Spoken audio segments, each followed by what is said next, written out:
Professor Nicholas Aroney from the University of Queensland. Thanks for chatting with us on the Flow Network. Really pleasant to be here with you. Now, you're a professor in constitutional law at the university, that's correct? Yeah, that's right. I've been there since 1995, actually. So it's been several decades I've been working in the field of constitutional law. And you've joined, contributed to an article about the constitutionality of what's loosely being described as COVID passports. What are your thoughts on how the Constitution would interact with a requirement to show that you've got a vaccination to be able to move, say, between states? Well, look, Ricky, the critical question here is that the Australian Constitution guarantees freedom of interstate trade, commerce and intercourse, which means freedom to travel across our state borders. And in fact, the Constitution says that this freedom is to be absolute. It says absolutely free. Of course, no right under the Constitution is really literally absolutely free. So the Commonwealth is allowed to pass laws and the states are allowed to pass laws that control movement across borders, but it has to be done for a legitimate purpose and it has to be done in a proportionate manner. So certainly protecting human lives is a legitimate purpose, but the question always is whether any control on that movement across the state border is proportionate, which means it's well balanced, where you are weighing up, in one sense, the benefits of protecting people against the detriment of restricting freedom of movement, which is a fundamental right under the Constitution. And I suppose when you look at that proportionality, I mean, it would be something law students would probably do assignments on, but really it's going to come down to the High Court if someone mounts a challenge determining whether, say, the current COVID arrangements are constitutionally proportionate or not. Yeah, that's right. It can eventually find its way into the High Court. Because the High Court is the final court of appeal in Australia to interpret the Constitution and to resolve whether any state or Commonwealth law complies with the Constitution. So it could end up in the High Court, yes. But there's no challenges that I'm aware of at this point in time. Are you aware of any that people are mounting against the current COVID border arrangements?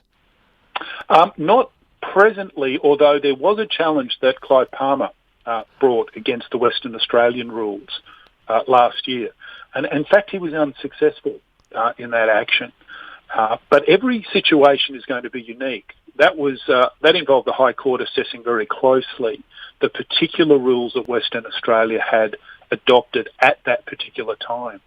And it was early in the pandemic when knowledge about exactly what the virus was and how it was transmitted and how best to protect people and how dangerous it was still very largely unknown. And while there are, I think, still lots of unknowns about the virus, we do know a lot more about it today than we did 6 or even 12 months ago.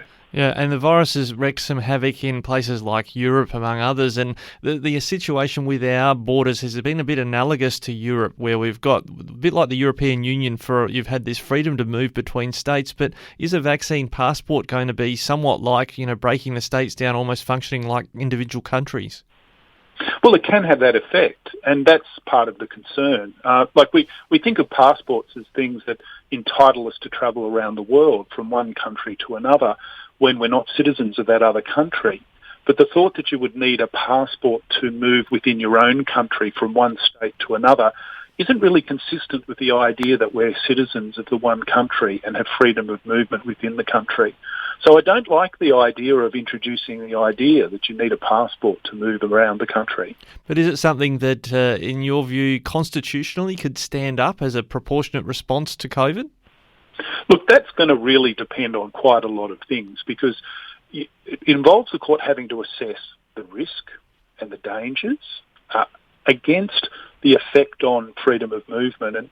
And here, at least in terms of that second question, the effect on freedom of movement, that's going to depend on exactly what the rules are, if they do introduce a rule like this, that require you to have a passport in order to move around the country or to enter certain parts of the country.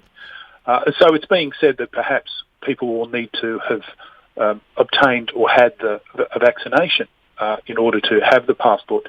But what's interesting in Europe is that they have the same principle of freedom of movement from one country to another within the European Union, But because they respect freedom of movement and they know that any control on people's movement has to be strictly proportionate, they're allowing people to travel not only because they have had a vaccination, but alternatively in situations where they've had the virus and have recovered, or where they have had a recent negative test for the virus, because they're recognising that they can't be too restrictive on freedom of movement, and any restriction has to be proportionate and reasonable in all the circumstances. Yeah, and that's an interesting one on the last one about a COVID test coming back negative.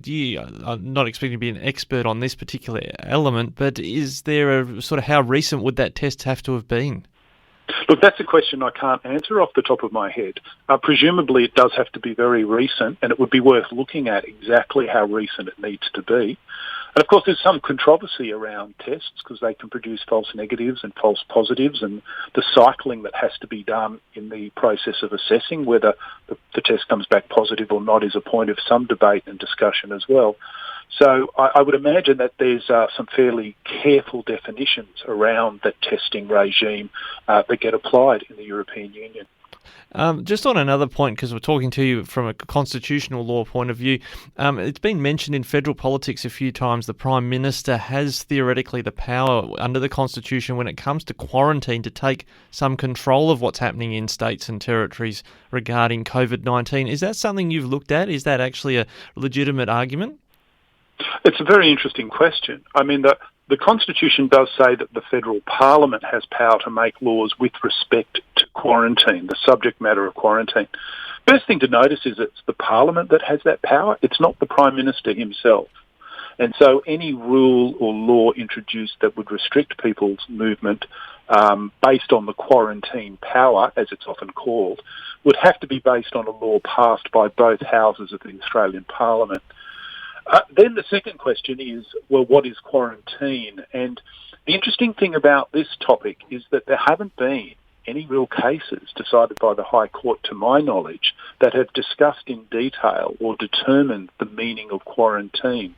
So quarantine can be understood in lots of different ways, can't it? I mean, it can be understood as somebody trying to enter into a particular territory and being quarantined somewhere for a short period of time until checks are done or they're cleared of carrying any disease and so forth.